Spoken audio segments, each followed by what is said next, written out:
ஒரு வாலிப பிள்ளை நல்ல குணங்களில் வளரணும். இன்றைக்கி நிறைய பேர் வந்து தங்களை எப்படி ஐடென்டிஃபை பண்ணுறாங்கன்னா, தங்களுக்கு எவ்வளோ பேர் சப்ஸ்கிரைபர் இருக்காங்க, எவ்வளவு ஃபாலோவர் இருக்காங்க, இதில் இன்ஸ்டாகிராமில் எவ்வளோ ஃபாலோவர் இருக்காங்க, தாங்க எவ்வளோ இப்படி தான் அவங்களை ஐடென்டிஃபை பண்ணுறாங்க.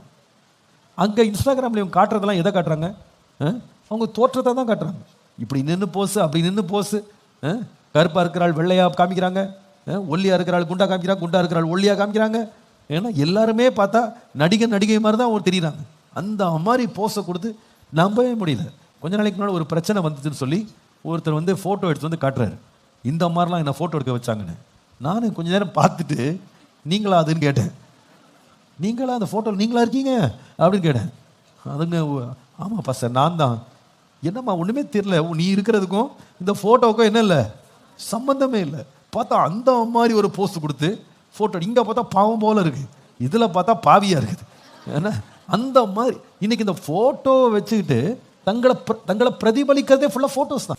அதுக்கு அவங்க வஸ்திரங்களுக்கு செலவழிக்கிறாங்க, அலங்காரங்களுக்கு செலவழிக்கிறாங்க, தங்களை ஃபோட்டோ எடுக்கிறதுக்கு முயற்சி எடுக்கிறாங்க. அதை உட்காந்து திரும்ப ஃபோட்டோஷாப் பண்ணுறாங்க. அதை உட்காந்து மாற்றுறதுக்கு மூக்கு சைஸை மாற்றுறாங்க, காது சைஸை மாற்றுறாங்க, நெத்தி சைஸை மாற்றுறாங்க, கலரை மாற்றுறாங்க, டிண்ட்டை மாற்றுறாங்க, முடியை மாற்றுறாங்க. எல்லாம் மாற்றி யாருனே அடையாளம் காண முடியாத மாதிரி மாட்டி கீழே வந்து 1 லட்சம் லைக் வந்துருச்சு. அதில் நிம்மதி பெருமூச்சு விட்டு தூங்குறாங்க.